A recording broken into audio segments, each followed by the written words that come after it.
What's up, fools? Really quick, just make sure you watch to the end of the video because I asked a couple questions there. And do it for me, do it for the watch time, subscribe to the channel, all that shit. Thank you. Okay, welcome back to Comedy Commentary. Sorry, I didn't want to do something was wrong with my laptop and I couldn't upload photos to it or something, so I couldn't do the regular slideshow shit that I usually do. But let me know what you like better, if it's fucking this way or you like the slideshow better. Just let me know.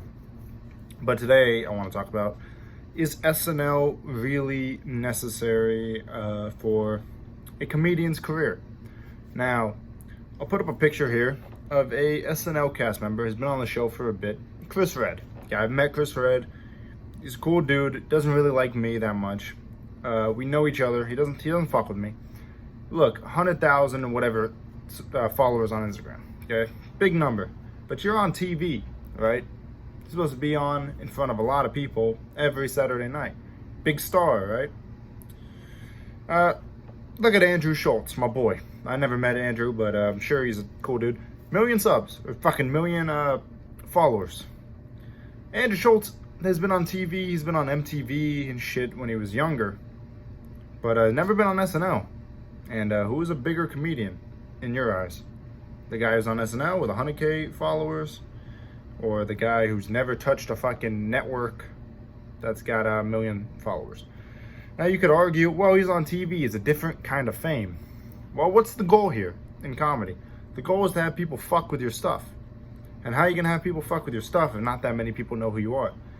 I fucking can't even name like all the SNL cast members, but I can name a lot of fucking boys from Andrew Schultz's crew.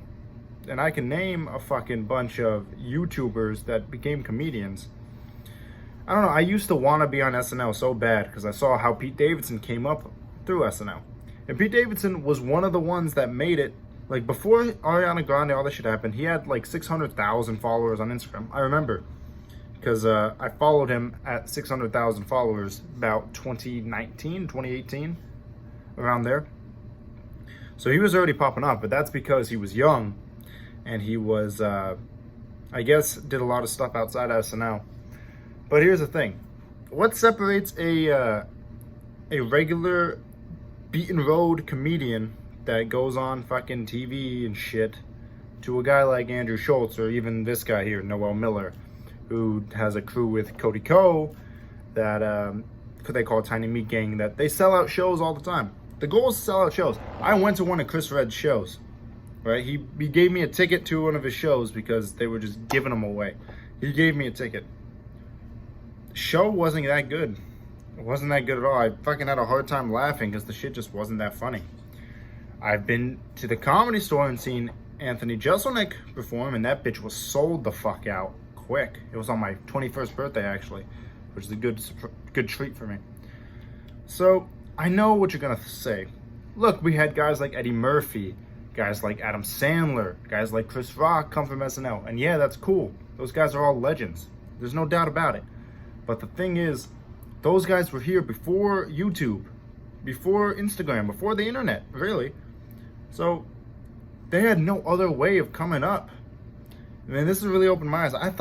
I never wanted to be a YouTuber. I never thought it was a cool career. Like, I wanted to look at a YouTuber and be like, I'm better than you because I'm on TV, I'm in movies, I'm in all this shit. But in reality, it doesn't fucking matter as long as you have people fucking with your stuff. It doesn't matter how you have the audience. As long as people fuck with you, you're winning. So, this is what bugged me about Anthony Jeselnik. He had his own show on Comedy Central. He has a fucking million followers on Twitter. He has no Instagram or no YouTube.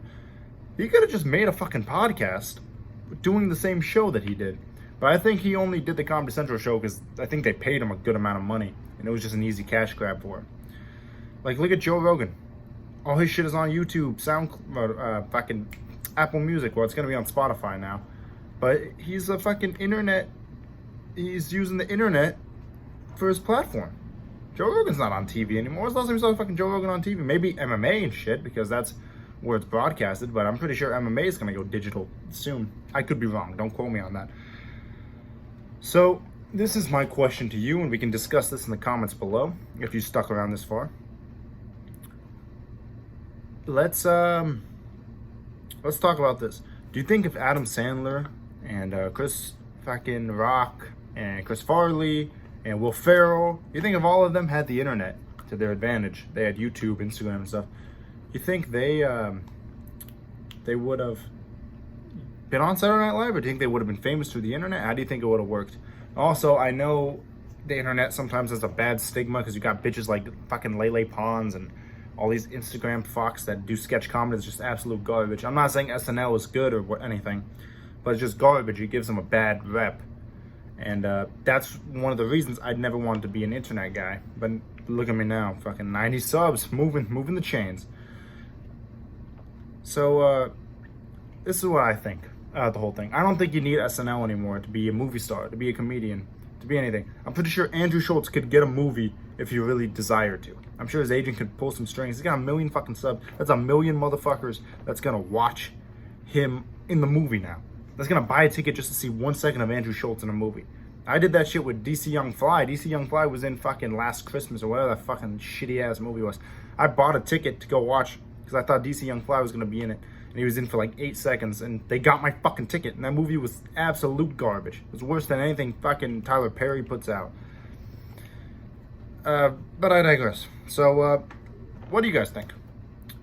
Do you think comedians need SNL? Do you think SNL is still a good gateway to fame? Or do you think the internet is better by any means necessary? Let me know what you think in the comments below, and let me know how you like these styles of video. This has been Comedy Commentary, signing off.